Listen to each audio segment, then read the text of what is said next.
Following swiftly on from that last segment, it will tie in quite nicely because Biden's Ministry of Truth is incoming, because Elon owns Twitter now, which means that the US government will not have as tight a grip over that institution as they once did. It means, well, I guess we're just going to have to do what we always do and regulate it. And regulate we will. Before we go any further, I will just chill out for obvious reasons. The book club that you and Carl did last year on 1984, because the government's body, which is going to be, I think it's called the Disinformation Governing Body, or something, a board, is very, very similar to the Ministry of Truth found within INGSOC in 1984. Gonna get our own mini-truth.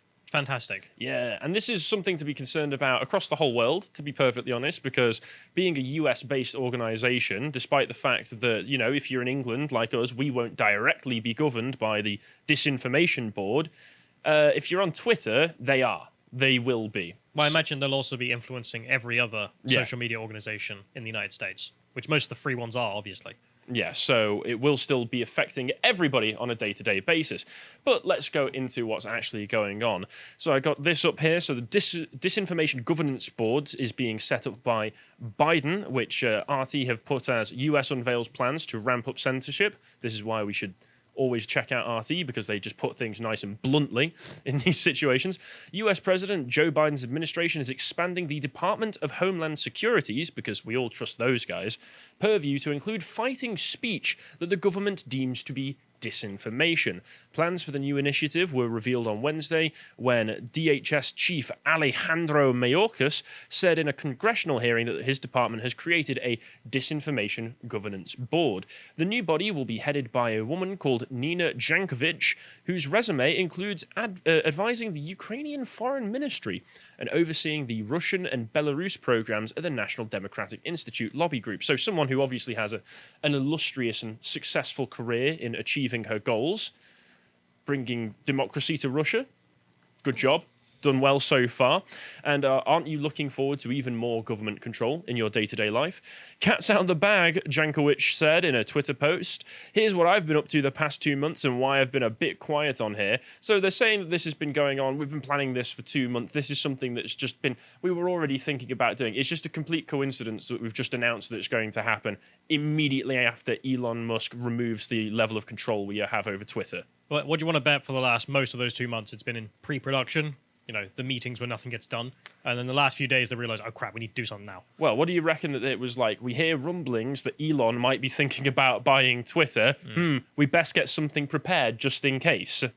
Carrying on, although Mayorkas unveiled the new entity in response to a question about disinformation being used to sway elections, interesting, the new board will reportedly focus on countering misinformation related to homeland security, focused specifically on irregular migration and Russia. And I'm sure we can trust the US government to keep it entirely perfectly focused on those minute issues, and they will not overstep their boundaries at all. No, of course they will. They will use this to try and control anything online that they deem to be disinformation, which is, of course, down to whoever is in charge of who gets to say what is disinformation, which will just be what they don't want you to hear, or things that they don't like. But also, I think they should be granted license to determine any of these things. No, of course not. I mean, even the idea that, okay, we're just focusing on national security over regular migration. No, you're not. The hell with you. You're not allowed to be in this kind of realms. Like, misinformation is entirely the realm of the public to engage in if they wish to. That's not the government's role at all in the United States. Even if you're saying, oh no, it's for security, so no, go to hell. Yeah, I mean, for a long time, the US government has been slowly and sneakily trying to basically just repeal the entirety of the Constitution.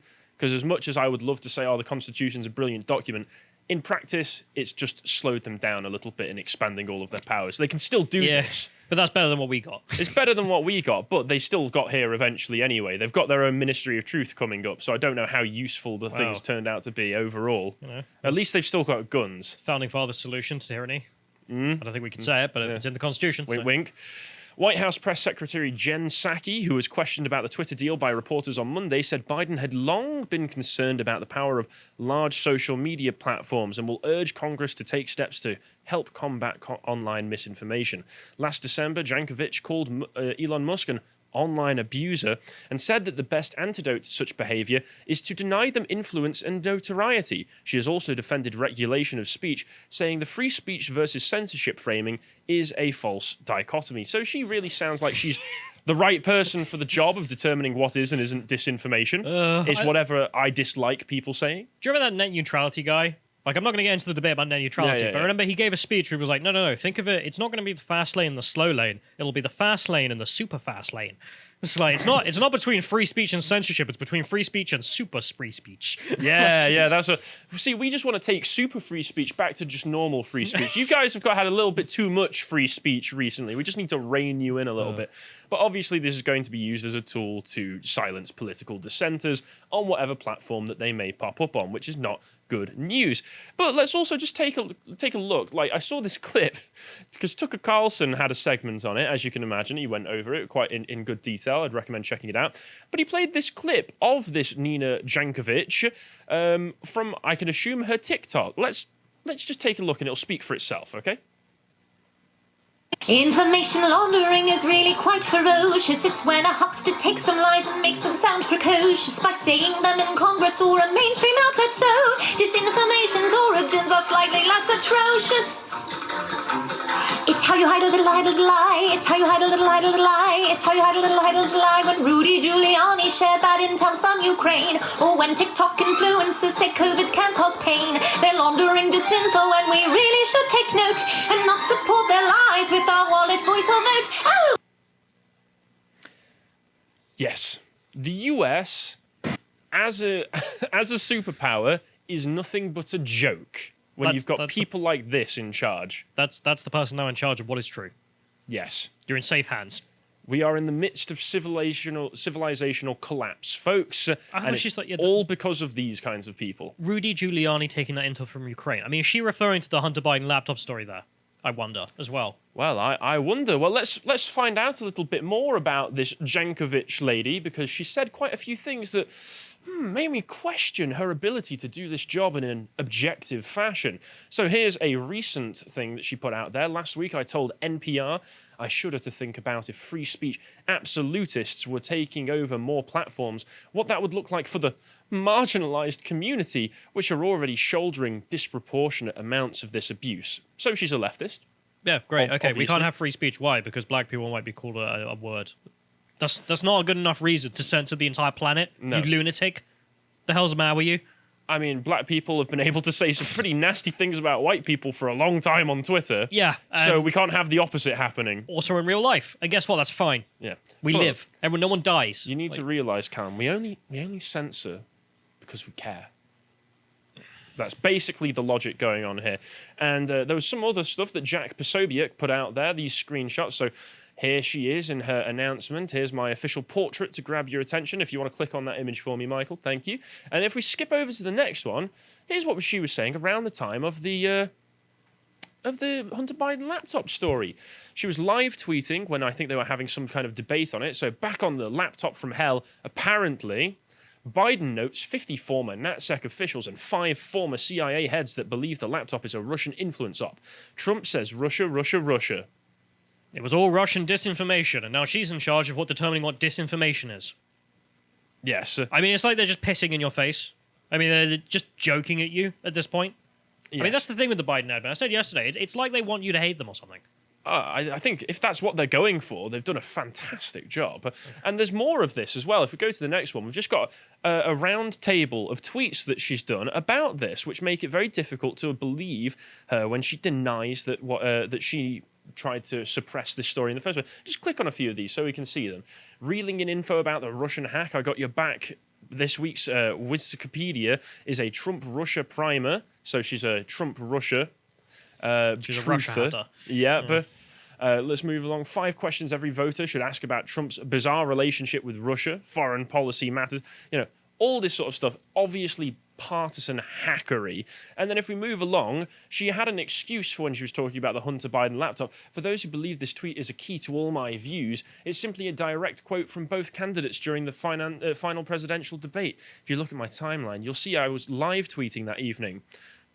Do you buy this? No. No. No, were you live tweeting every other word that was given or every other state? I don't believe you were that. lying. Also, one of the important things to note is what information you may leave out when you're quoting these people. And the information that she included in that tweet seems very lopsided in Biden's direction. Yes. What did Trump say in response? Russia, Russia, Russia. That's all. This is a fair interpretation and representation of what was going on in that discussion, I'm sure. And I'm sure we can trust you to look at everything in a fair and objective way moving forwards. But also, this is very interesting as well. Isn't this disinformation, potentially? So this is her from March 4th, 2020, when even Fauci was still saying, masks, questionable.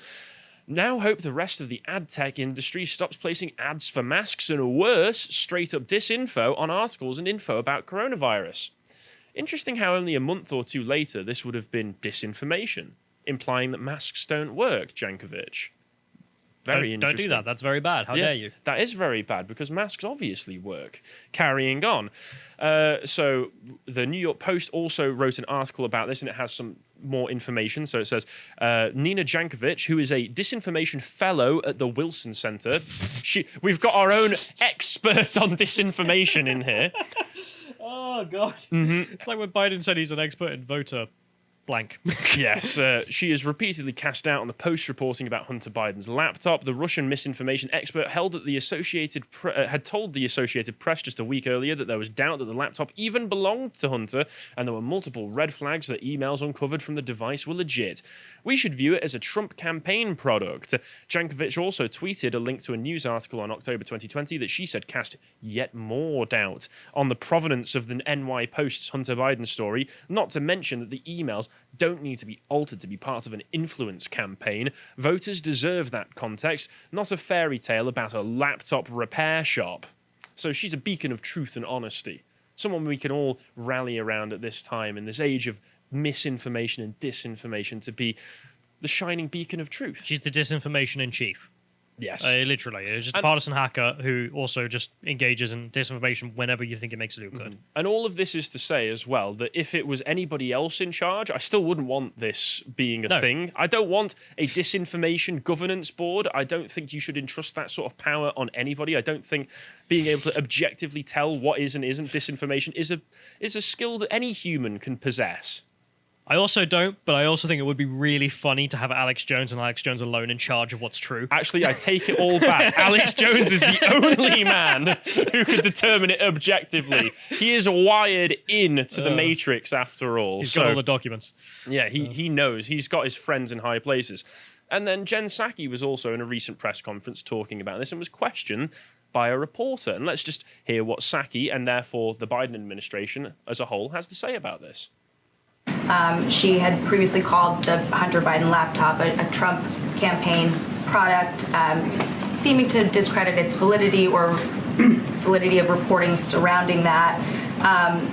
How can you assuage concerns of people who are looking at this person who's been appointed to this position and wondering if she's going to be able to accurately judge misinformation now that a lot of that reporting has been proven to be factual in some ways?